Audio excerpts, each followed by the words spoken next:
Amém, irmãos? Podeis assentar.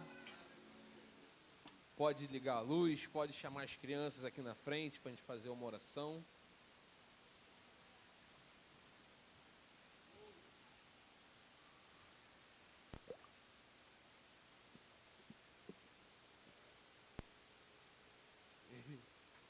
Oremos. Senhor, muito obrigado por essas crianças, muito obrigado por esses pequeninos. Senhor, nós te pedimos que eles venham crescer na graça, no conhecimento, na estatura diante dos homens, diante de Ti, que eles possam, Senhor, desde já manifestar a Tua glória e a Tua misericórdia na vida deles. Nós oramos e te pedimos a Tua bênção, e a Tua bênção sobre aquela sala a qual ali está sendo ministrada a Tua palavra na dinâmica para os pequeninos. Capacite as professoras, capacite, Senhor, a mente de cada criança para que ela venha entender de maneira clara e objetiva a Tua palavra. Assim nós oramos e Te agradecemos. Amém. Amém. Irmãos, então nós vamos dar sequência à série de mensagem, os Salmos de Romaria, os Salmos de Romagem, que vai do Salmo de número 120 aos Salmos de número 134. São 15 salmos contando a trajetória do povo de Deus na terra, a trajetória do povo de Deus no Antigo Testamento, a trajetória do povo de Deus na caminhada para o templo. E hoje nós vamos ler, ensinar e aplicar os salmos de número 126. Salmos de número 126, apenas 6 versículos, mais rico em contexto e em aplicação. Vamos ler? Quando diz assim a palavra do Senhor: quando o Senhor trouxe novamente restauração a Sião, nos sentimos como num sonho, então se nos encheu de riso a boca, e a nossa língua de alegres expressão de louvor. Até nas outras nações se comentava: o Eterno fez maravilha por esse povo. Sim, realizações grandiosas fez o Senhor por nós. Por esse motivo estamos felizes. Senhor, traze os nossos cativos de volta, assim como enche os leitos dos ribeiros no deserto do Neguebe. Os que em lágrimas semeiam, em júbilo ceifarão. Aquele que parte chorando, enquanto lança semente, retomará entoando cânticos de louvor, trazendo seus feixes. Senhor, nós lemos a Tua palavra e pedimos a Ti para que o Senhor venha se manifestar no nosso meio, que o Senhor nos dê entendimento e clareza para nós aplicarmos a Tua palavra na nossa vida. Ajude-nos, Senhor, pois somos pequeninos e somos totalmente dependentes de Ti. Irmãos, visto que nessa série de mensagem nós estamos tratando da caminhada do povo de Deus rumo a Jerusalém. E quando nós tratamos da caminhada do povo de Deus, olhando para o tempo atual, nós estamos trabalhando da caminhada do povo de Deus rumo a Jerusalém celestial, rumo a Jerusalém futura e rumo à igreja atual, rumo aos nossos dia a dias. Essa mensagem, ela se aplica tanto ao tempo passado, ao qual o povo estava inserido neste contexto, se aplica ao tempo presente, que é a nossa jornada até a nossa congregação de fé, e se aplica também à nossa congregação de morada eterna. Mas essa caminhada a qual nós vimos durante esses 6 salmos, até chegar ao de número 126, nós vimos os desafios, as lutas, os obstáculos que o povo enfrentou para chegar ao templo. Nós vimos os obstáculos que o povo passou para chegar ao momento de intimidade e comunhão com o Senhor. Aqui nós vemos muito bem as angústias, tanto na vida coletiva do povo, tanto a angústia no indivíduo, como ele sofria também de maneira particular nas entranhas da sua alma os desafios da jornada da vida cristã. E como nós vamos cultivar alegria em meio aos desafios? O povo de Deus é um povo chamado a ser alegre, é um povo chamado a ter contentamento, mas como nós teremos alegria e contentamento quando os obstáculos vêm em nossa vida, quando os desafios vêm em nossa vida, quando vêm sobre a nossa comunidade? como trataremos essas questões? Nós vimos a todo tempo que é o Senhor, em sua soberania, que guiava, direcionava o povo e regia a caminhada dia após dia para que o povo cumprisse o seu papel. Então, esse chamado é tanto para o passado quanto para o presente. Então, esse chamado é para nós aqui e hoje nessa localidade. Irmãos, o Salmo, a gente não sabe muito bem de quem é a autoria, mas nós sabemos que esse Salmo foi escrito no retorno do povo ao cativeiro da Babilônia. O povo estava cativo, o povo ficou 70 anos sobre o domínio do rei Nabucodonosor. O povo que era descendente de Abraão, o povo que recebeu a promessa de uma terra, foi conduzido por Moisés com a bênção de Deus até as planícies de Moabe.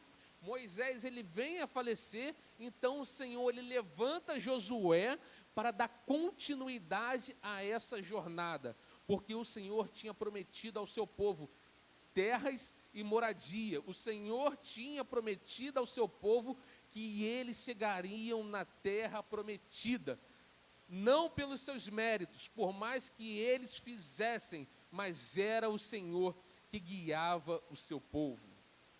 Então, irmãos, Josué é levantado, o povo vai para essa caminhada, o povo vai dominar a terra, o povo vai entrar na terra para receber aquilo que o Senhor tinha dado a eles. Só que o povo, ele se mistura. O Senhor, enquanto fala, se separe desse povo, extermine o povo se mistura de maneira espiritual, de maneira física e culturalmente. O povo de Deus tinha se contaminado com o povo pagão, e a ordem do Senhor é que eles dominassem a terra de forma plena, aonde só houvesse habitação do povo de Deus. E no tempo que está por vir, no tempo vindouro, não haverá outras nações junto com o povo de Deus, haverá somente exclusividade para o povo eleito de Deus. Então, o povo que estava se misturando, o povo recebe um juízo. O povo recebe um juízo da parte de Deus, porque o povo descumpriu a ordem dada por Deus. Era uma ordem condicional. Vocês vão entrar na terra, porém está condicionada a vocês não se misturarem com os outros povos. E acontece que eles se misturam, mas Deus, em sua graça e sua misericórdia, levanta juízes, levanta profetas naquele tempo para ajudar ao povo nas suas questões, a qual era levada a esses juízes. Os profetas eram utilizados como voz de Deus, como boca de Deus, como contato direto de Deus na terra, para exortar o povo e acordar o povo do seu pecado e fazer com que o povo voltasse à verdadeira essência daquilo que o Senhor tinha ordenado. Mas o povo de Deus também, muitas vezes, anda com o coração endurecido. Nós, como pequeninos, falhos e pecadores, muitas vezes endurecemos o nosso coração. E não foi diferente aqui. O povo estava com seu coração endurecido. Então o Senhor, ele derrama o seu juízo. Então o Senhor, quando o reino ali está dividido, aqui no caso ainda não há unificação do reino, há aqui dois reinos, o reino do norte, onde estava Samaria, a qual o Senhor manda o reino da Assíria tomar Samaria por completo, a violência, a morte, a destruição, há um caos sobre o reino do norte, aonde eles estavam cultuando o bezerro de ouro. Então o Senhor também não se esquece, pois tem o reino do sul.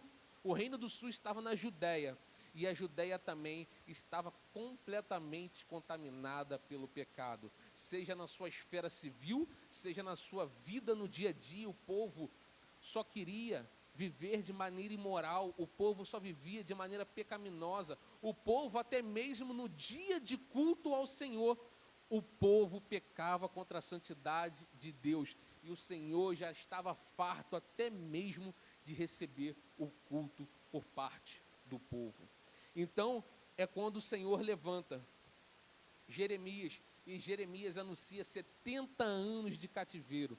O povo já estava tão incrédulo que eles não queriam nem ouvir aqueles que eram enviados por parte de Deus. Eles ouviram, não vai acontecer nada disso, isso é falácia, esse é um falso profeta. Mas o Senhor cumpriu, ao mesmo tempo o juízo, mas também derramou a sua graça, porque Ele deu um tempo estabelecido para o seu povo, e esse tempo seria um tempo de 70 anos. Então o Senhor faz com que Jeremias anuncie, mas o Senhor também, no final desses 70 anos, o Senhor se lembra da sua promessa, pois Deus não é homem para que minta, e Ele levanta o rei da Pérsia, Ele levanta Ciro, e faz com que Ciro liberte o seu povo. E esse rei, além de libertar o seu povo, ele dá insumos ao seu povo, e ele promete dar segurança ao seu povo no retorno à sua terra. O Senhor, quando Ele quer fazer, Ele usa qualquer um a favor do seu propósito. Então, meus irmãos, nesse tempo também o povo de Deus não ficou desamparado. Seja no cativeiro, o Senhor levantou Daniel, o Senhor levantou os seus escribas, o Senhor sempre levantava alguém para auxiliar o seu povo, o Senhor sempre levantava um remanescente. E na volta para a sua terra, que estava totalmente destruída, totalmente acabada, totalmente habitada por outros povos também, o Senhor não deixou o seu povo só. O Senhor levanta profetas, o Senhor levanta Ageu, o Senhor levanta Zacarias, o Senhor levanta Malaquias, e levanta Esdra e Neemias. Esdra com a missão de retomar a vida espiritual do povo, ajudar o povo na reconstrução do templo, local esse qual nós vimos que o povo tinha muito prazer de estar presente no culto a Deus. Em Neemias, ele volta para levantar a vida política do povo e a reconstrução dos muros. Pois se tem um império de Deus na terra, esse império precisava ter as muralhas. A cidade era cercada como uma fortaleza, como expressão do poder e da glória de Deus.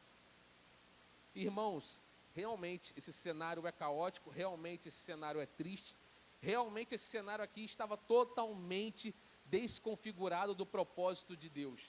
Necessitava de uma bela reforma. É o que nós sempre falamos, o povo de Deus sempre precisa estar reformando. E o que é estar reformando? É sempre olhando a sua vida e colocando debaixo do jugo das Sagradas Escrituras. Nós pegamos nosso comportamento e vemos, será que isto está de acordo com a palavra de Deus? Mas muito bem, o Salmo agora nós vamos entrar em versículo a versículo, de modo a nós lermos, entendermos e aplicarmos o que esse Salmo quer falar conosco. Vai dizer assim o versículo 1: quando o Senhor trouxe novamente restauração a Sião. Sião era o monte elevado na cidade de Jerusalém. Então o pessoal se enche de alegria. O Senhor trouxe novamente uma restauração. O Senhor lembrou de nós. O Senhor nos tirou do cativeiro. Então, no momento, passa um filme na cabeça desse povo, eu imagino, dos momentos de dores, dos momentos de lutas, dos momentos de perdas e do momento de cativeiro. Um povo a qual ficou 70 anos afastado da sua terra. Um povo a qual ficou como quem sonha. Olha a parte B desse versículo. Nos sentimos como num sonho, estávamos como quem sonha. Realmente isso aconteceu, realmente o Senhor levantou Ciro para nos libertar desse cativeiro. Só poderia ser a intervenção do Senhor para nos tirar deste local. Então o Senhor tira o seu povo, porque imagine, o povo de Deus, ele tem uma identidade, o povo de Deus, ele tem uma terra. Imagine você perder a sua identidade, você perder a sua essência como povo de Deus. E o povo de Deus estava vivendo sem sua identidade. O povo de Deus estava vivendo como um estrangeiro, realmente, não só no sentido de ser peregrino nessa terra, mas estrangeiro em terra estranha, com cultura estranha, sob domínio de um rei que não era o seu Deus. Então o cenário aqui era muito triste. Então o povo realmente ficou como quem sonha. É quando na nossa vida nós olhamos para trás, nós vimos aquele filme e nós vemos hoje o Senhor ter nos libertado do cativeiro do pecado, do cativeiro da morte, o Senhor nos tirando da Babilônia. Passou um tempo, mas a promessa do Senhor se cumpriu na minha e na sua vida. E por isso hoje nós estamos aqui, por isso hoje nós estamos como quem sonha, porque antes nós estávamos perdidos, porque nós pecamos contra um Deus santo, justo e poderoso. Foi o que o apóstolo Paulo disse: todos pecaram contra Deus, não há um justo sequer, todos carecem da sua glória, todos carecem da sua misericórdia. Mas quando a misericórdia do Senhor chega em nossas vidas, nós ficamos como que num sonho, pois aquilo que nós nem imaginávamos, o Senhor foi lá e cumpriu em nossas vidas.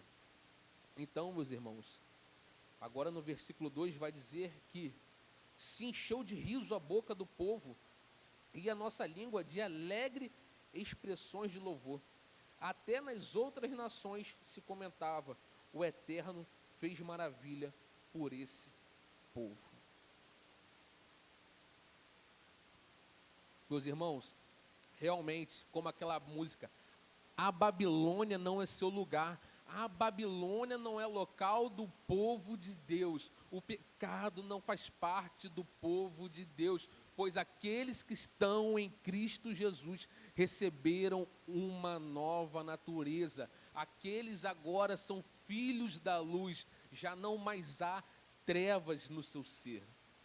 Então, aquele cenário de choro, aquele cenário de pranto, se tornou em cenário de riso, se tornou em cenário de alegria. E essa alegria contagiou todo o povo, porque a salvação, quando ela chega para um indivíduo, ela vai formando em mim, em você, no outro irmão, e isso vai contagiando todo mundo, porque o Senhor chama a mim, chama você para formar um povo, uma nação santa, um sacerdócio real, para cultuar aquele que enviou o seu único Filho para que nós tenhamos vida eterna.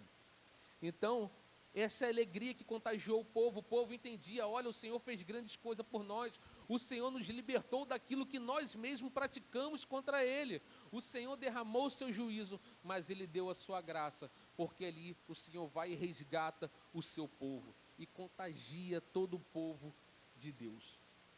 Meus irmãos, mas voltar para trás nunca é fácil, por mais que a volta seja para a sua terra, por mais que a volta seja para recuperar a sua identidade, nunca é fácil você retroagir, nunca é fácil você sair do local ao qual você passou tanto tempo vivendo. A cauterização do pecado, muitas vezes em nossas vidas, não nos faz querer voltar para o caminho a qual o Senhor nos criou, que é o caminho para a sua glória. Por isso que nós vimos que nem todos quiseram sair da Babilônia. A Babilônia já estava confortável para o povo. A Babilônia para alguns era um lugar de aconchego. A Babilônia para alguns era lugar de se viver. Então, meus irmãos, aqueles que voltaram, eles se contagiaram. E eles se contagiaram a tal ponto que os habitantes ao redor, os outros povos que estavam vendo o que o Senhor tem feito pelas vidas dele, eles ficaram impactados com a glória de Deus manifestada. Foi o que o versículo 3 nos diz. Sim, realizações grandiosas fez o Senhor por nós. Por esse motivo estamos alegres. Tudo que o Senhor fez foi único e exclusivamente para a sua glória. O benefício que alcançou o povo de Deus foi para que desse glória exclusivamente ao seu nome. Quando nós recebemos a obra de Cristo em nossa vida, é um benefício que nós temos de sair da morte para a vida, mas essa obra em nossa vida também, em primeiro lugar, resulta em glória para o próprio Deus. Então, meus irmãos, nós vemos aqui que quando Deus tem o seu momento, a sua providência chega. No momento oportuno, o Senhor manifestou a sua glória e poder. No momento ao qual você estava no vale da morte, no momento ao qual você estava no abismo, quando aprove o Senhor, Ele retirou você de lá e manifestou a glória do seu Filho e o poder do seu Filho sobre a sua vida. Nós não devemos nos conformar com a Babilônia, pois a Babilônia não é lugar de Israel. Nós vivemos na Babilônia, esse mundo é um cativeiro. Esse mundo ainda tem muitos que gostam de morar no pecado, mas o Senhor falou que nós devemos viver nesse mundo e ser sal e luz nesse mundo. Nós fomos levantados como Daniel nesse mundo. Nós estamos numa cultura caída, numa cultura pagã, numa cultura que despreza a Deus, numa cultura que diz que o próprio Deus morreu. Mas nós devemos viver uma vida de oração, uma vida de comunhão e não viver no banquete do mundo, por mais que nós estamos participando da vida no dia a dia do mundo. Então, meus irmãos, nós bem sabemos que ali o rei Ciro foi levantado por Deus. Nós sabemos muito bem que o rei Ciro, rei da Pérsia, dominou a Babilônia, tomou posse de tudo e agora é ele que governa sobre a Babilônia.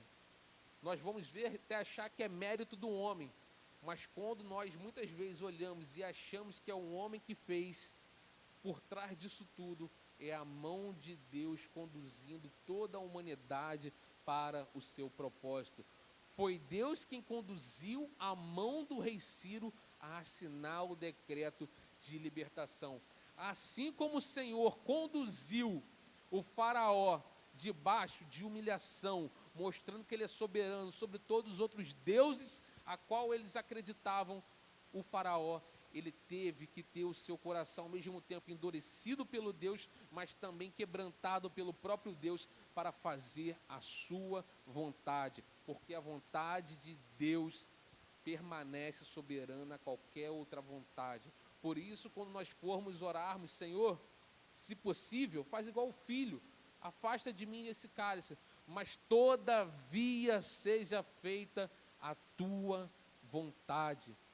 Jesus, ele olhou para as circunstâncias e falou: Senhor, meu pai, isso é muito pesado, mesmo ele sendo o próprio Deus, mas em sua natureza humana ele sentiu o peso, e ele falou: Senhor, Pai, livra-me isso de mim, tira esse peso de morte, eu estou com angústia, e angústia de morte, mas todavia seja feita a tua vontade. E como é bom viver na vontade do Senhor. Às vezes nós não vamos entender a vontade do Senhor, porque nós temos uma consciência, nós temos um pensamento limitado, mas o Senhor está acima de tudo, e seus pensamentos são maiores que o nosso, e o Senhor é eterno, e o Senhor é ilimitado em tudo aquilo que Ele quer fazer. E o versículo 4 vai dizer assim: Senhor, traze os nossos cativos de volta, assim como enche os leitos dos ribeiros no deserto do Neguebe. Interessante. Agora o salmista, ele faz uma oração ao Senhor. Ele está totalmente alegre, ele está totalmente contagiado pelos feitos do Senhor. E agora ele ora ao Senhor no mesmo capítulo, dizendo: Senhor, traze os nossos cativos de volta. Ué, mas o povo já não tinha vivido a restauração? O povo já não tinha sido restaurado para voltar à sua moradia? No início do capítulo a gente não viu o povo alegre, o povo como num sonho, contando para todo mundo. É igual quando nós recebemos a Cristo como nosso único e suficiente Salvador. Nós queremos anunciar o Evangelho para todo mundo, nós queremos falar de Jesus para todo mundo, nós ficamos alegres, nós queremos contagiar todo mundo com aquilo a qual nós recebemos. Mas, meus irmãos, o primeiro amor sempre passa. O primeiro amor às vezes se esfria. O primeiro amor às vezes fica de lado, porque começa a vir as dificuldades após a libertação. A libertação não é exclusão de dificuldades na nossa vida. Mas quando vem as dificuldades, quando vem as angústias, o nosso papel é como salmista, é orar, é se dobrar e falar: Senhor, traz nossos cativos de volta. Senhor, completa a boa obra, qual o Senhor começou em minha vida. Porque vem os desafios, ali a vizinhança está perturbando o povo de Deus a se restabelecer novamente na terra prometida. Começaram a caluniar, começaram a fazer armadilhas a partir dos samaritanos, então tudo estava indo contra o povo de Deus, tudo desanimava o povo de Deus, e o povo de Deus começou a perder aquela empolgação, o povo de Deus começou a olhar para os seus próprios projetos, começou a olhar para os seus próprios prazeres e abandonaram a obra de Deus. Mas Deus, em sua misericórdia, levanta Ageu, Zacarias e Malaquias. Olha, pessoal, o que vocês estão fazendo? Vocês estão largando tudo que o Senhor pediu para que vocês fizessem, para cuidar somente, exclusivamente de vocês. Não é que nós não devemos cuidar da nossa vida, mas a nossa vida deve estar alinhada com a vontade de Deus. A vontade de Deus era que o povo retomasse a terra, a vontade de Deus era que o povo reerguesse o templo para ter adoração, porque era a maneira a qual o povo tinha intimidade com Deus, e também que o povo voltasse a morar, que o povo sim voltasse a ter as suas casas, os seus negócios. Mas antes tinha Esdra conduzindo o povo para a vida espiritual. Mas aí o desânimo bateu, eles olharam para trás, começaram a ficar desanimados, começaram novamente a cair no pecado. Às vezes nós olhamos também para o progresso da vida espiritual e nós vemos que há regresso às vezes nós cometemos pecado contra Deus, às vezes nós fomos libertos da Babilônia, nós estamos no primeiro amor, a gente se esfria com a luta, a gente cai perante a Deus, mas Deus sempre com a sua palavra nos confronta e nos muda de rota. Malaquias, quando ele foi levantado para mostrar ao povo: vocês estão pecando contra Deus, vocês estão roubando de Deus, vocês estão indo contra tudo aquilo a qual o Senhor chamou vocês para fazerem. Então Malaquias, ele levanta em forma de juízo de Deus, anunciando novamente o pecado do povo. O povo voltou a ter relação sexual com os outros povos, o povo começou a se desenvolver, se misturando no paganismo, o povo passou a cultuar outros deuses, e não é diferente hoje. Às vezes, quando nós se afastamos da presença do Senhor, a nossa maior idolatria é o nosso eu posso, eu consigo, eu determino, eu faço, é o meu mundo, e no meu mundo é minhas regras, ninguém entra, ninguém faz, não há legislação sequer, pois eu mesmo crio as minhas leis.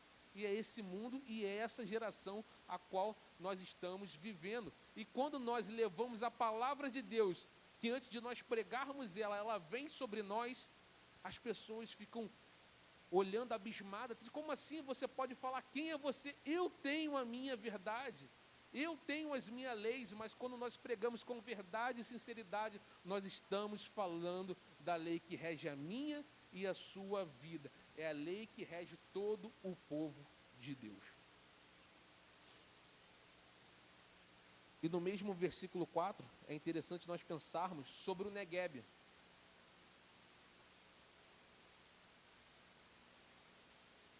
O Neguebe, ele tem algo muito interessante a ilustrar sobre a nossa vida. O Neguebe está no sul da Judéia.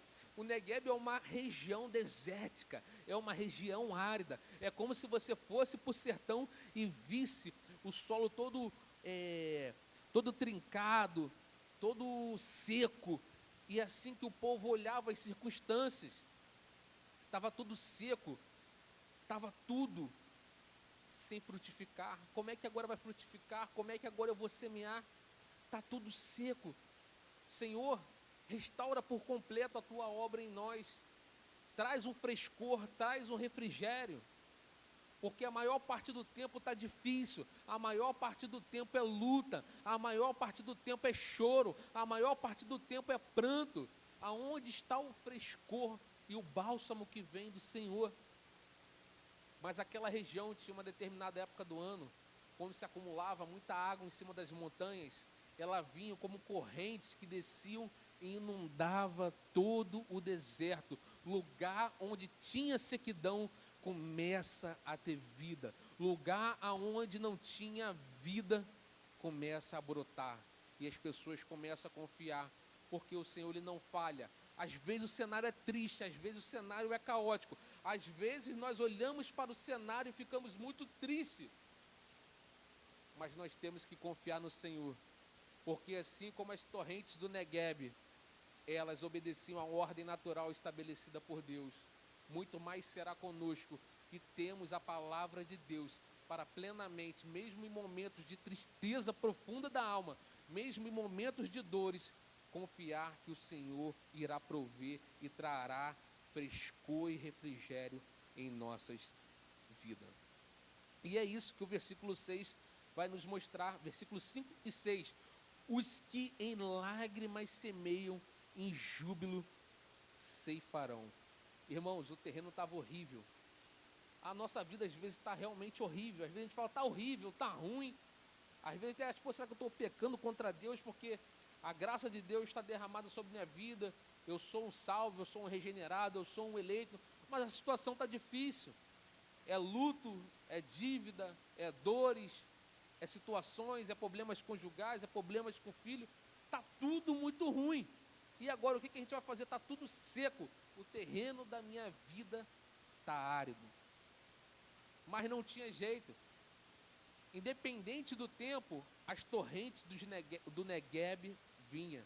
Independente do tempo, o Senhor se manifesta em nossa vida. Independente do tempo de cativeiro, o Senhor liberta o seu povo. Pode se passar 70 anos, pode se passar 20 anos, assim como pode se passar um dia. Mas quando prouve ao Senhor, Ele intervém na vida do seu povo, na minha e na sua vida, e Ele nos traz momentos de júbilo e alegria. Então, independente do cenário, eles tinham que confiar, eles tinham que semear. E é dolorido.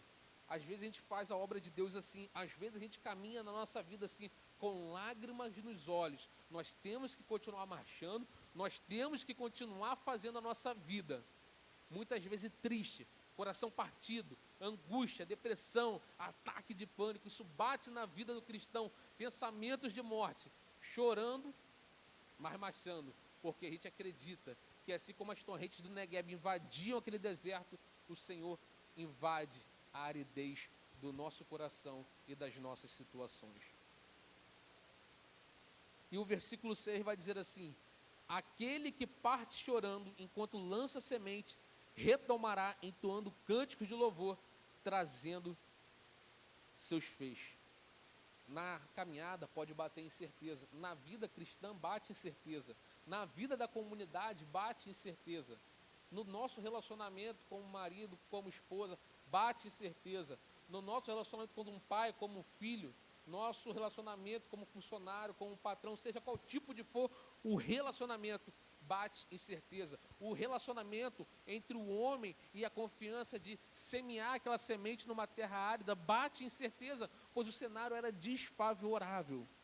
Mas uma coisa é certa: Deus é soberano e aquilo que Ele promete se cumpre. Então nós temos que olhar para aquele que é o nosso socorro. Então nosso chamado é descansar e confiar, pois a providência do Senhor chegará.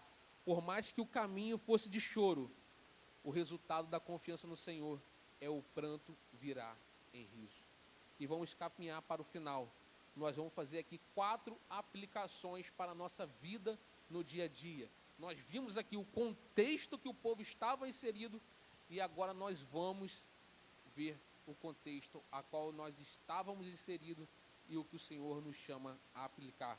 É que o apóstolo Paulo fala para a igreja de Filipenses 4:4, alegre-se sempre no Senhor. Novamente direi, alegre-se no Senhor. O caminho é difícil, a vida é difícil, a vida cristã é difícil, a comunhão com o Senhor é difícil, mas novamente, coloque sua confiança no Senhor, alegre-se. O apóstolo Paulo replica de novo, novamente, alegre-se no Senhor. Conclusão de tudo aquilo que nós vimos.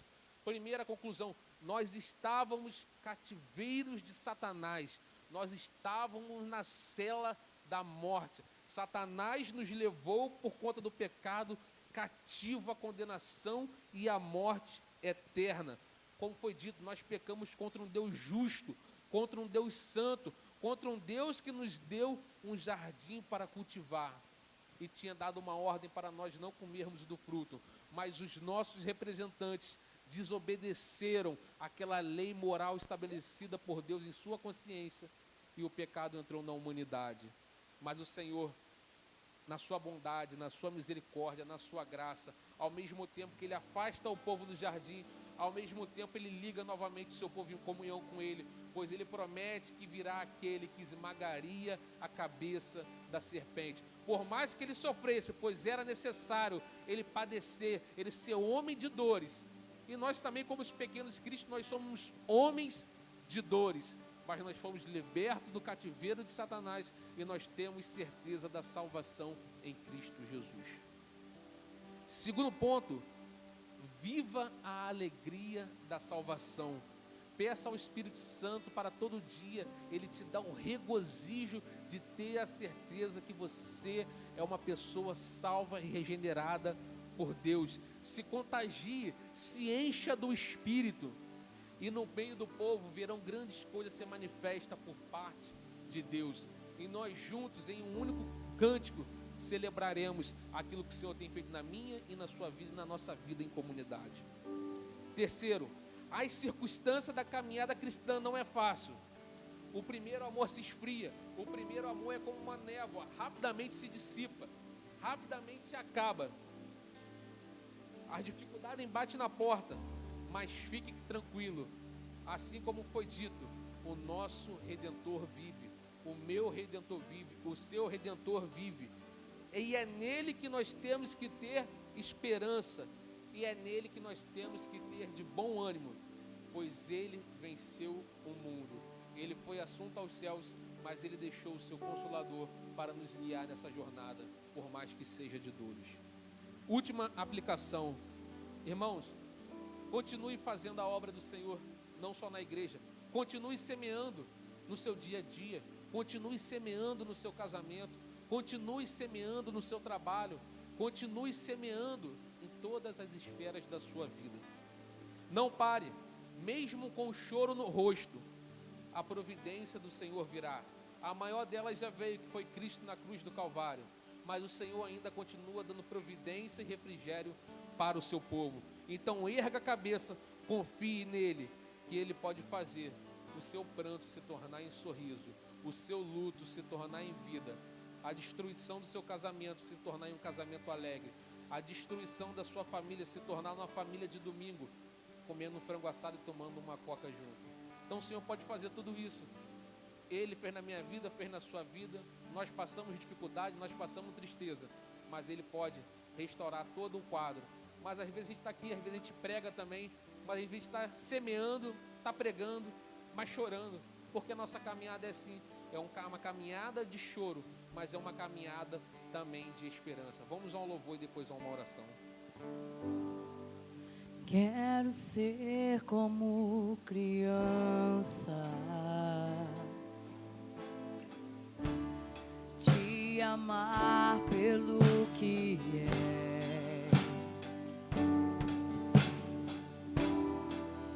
voltar à inocência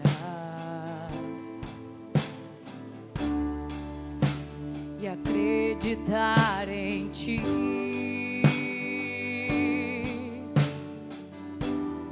Mas às vezes sou levado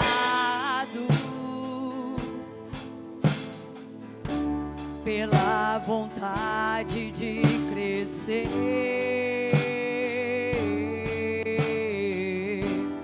torno-me independente e deixo de simplesmente crer.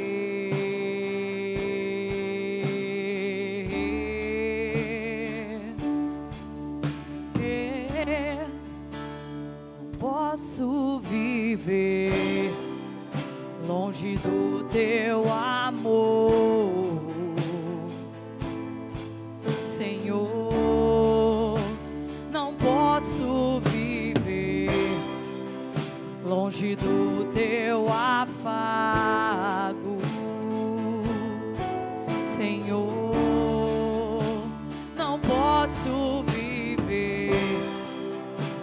longe do teu abraço, Senhor.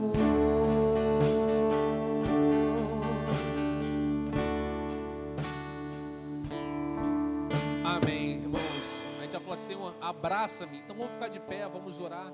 Você que puder ficar de pé, se coloque de pé. Se não puder também, não tem problema. O importante é nós rasgarmos o nosso coração na presença do Senhor. Então juntos vamos orar. Senhor, frutifica esse deserto na minha vida. Restaura, Senhor, a minha sorte, assim como o Senhor restaurou a sorte do teu povo. Então vamos orar. Senhor, nós pedimos a tua graça, nós pedimos a tua misericórdia, nós pedimos o teu bálsamo, Senhor. Senhor, nós andamos sobre essa vida muitas vezes chorando, nós muitas vezes estamos em prantos, às vezes o cenário é contrário, muitas vezes o cenário é de sequidão, o cenário é rochoso, o cenário é árido, as dores são grandes, às vezes nós perdemos nossa identidade, assim como o povo perdeu 70 anos a sua identidade. Nós falhamos contra ti, Senhor, e muitas vezes nós ainda falhamos, mas nós pedimos, Senhor, lembra do teu povo, lembra-te de mim, Senhor, lembra-te dos meus irmãos, Senhor.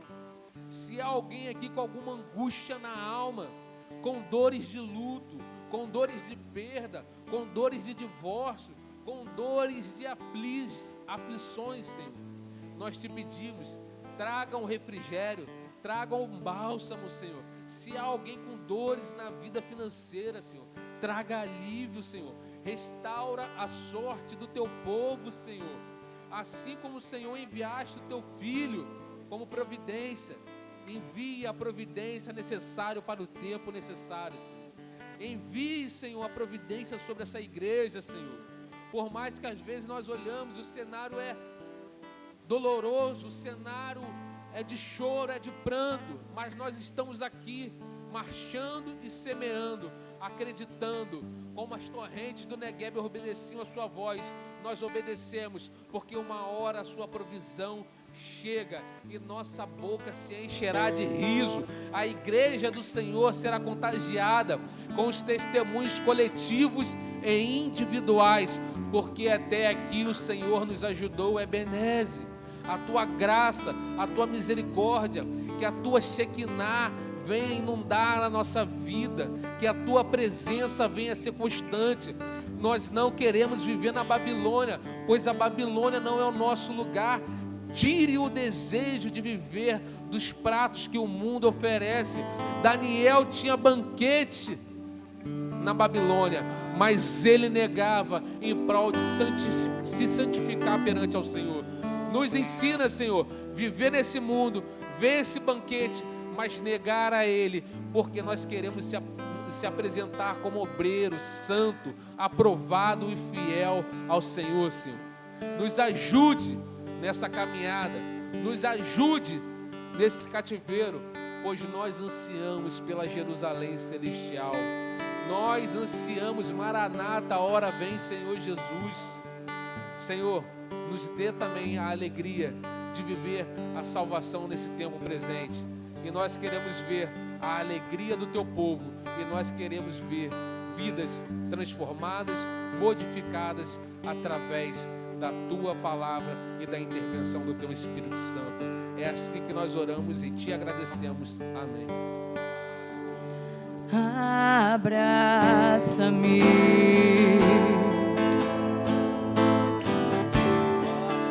abraça-me,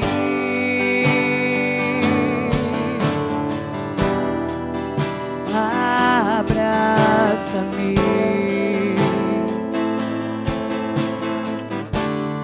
com teus braços de amor.